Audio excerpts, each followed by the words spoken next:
Hi everyone, welcome back to my kitchen. You know, they've always said that an apple a day keeps the doctor away. Well, there's no better way to keep the doctor away in my book than to make some apple crisp.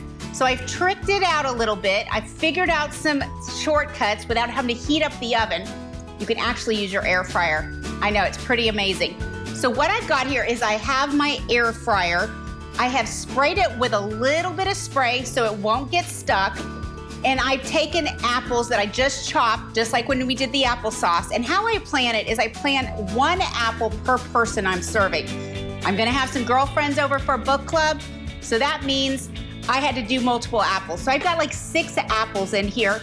And I've also mixed in a little bit of lemon juice and a little bit of honey, just like we did last time. Because remember, our apples are very sweet. So I'm gonna set this to the side.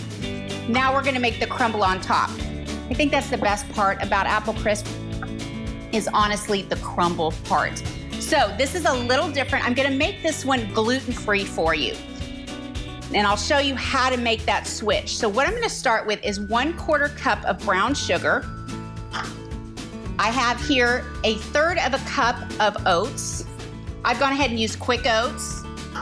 Now what I'm gonna do is I'm gonna instead of using flour in a crumble, you would normally just use all-purpose flour. I'm gonna use almond flour. If you have coconut flour, that's fine. Pretty much any of the white flours work great.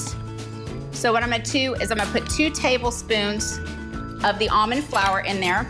I'm gonna add in a teaspoon of pumpkin pie spice, because I do this so I don't have to add ginger, cinnamon, nutmeg, cloves. It's all right here. So I'm gonna add a teaspoon of that. I'm also gonna add a teaspoon of vanilla paste in there. And then I've got 2 tablespoons of cold butter. You have to have cold butter to do this. And I do it with my fingers. So I start out by mixing this all together, just like that. And then what I'm gonna do is I'm gonna take the butter and I'm gonna just kind of squeeze it like that. This is how my mother did it. Gonna get all the goodie off the spoon. And to make the crumbles, you're just gonna work the butter in there. Make sure you have clean hands. And these are God's best kitchen utensils right here, your hands. So I'm just kind of rubbing it all together. And that's gonna make like a streusel crumble on top. It's really fun because it's also gluten-free.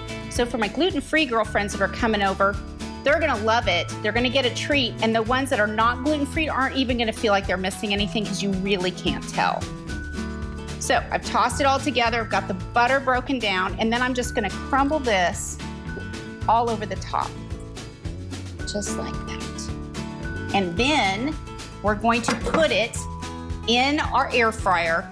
We're gonna cook it at 350 degrees for about 20 minutes. It is gonna be dark, it's gonna be crumbly, it's gonna be delicious. Serve it with fresh whipped cream or even some vanilla ice cream. And I promise you are gonna love this apple crisp. And it took a fraction of the time and didn't heat up the whole house. I hope you enjoyed. Come back in a minute and check out another apple recipe.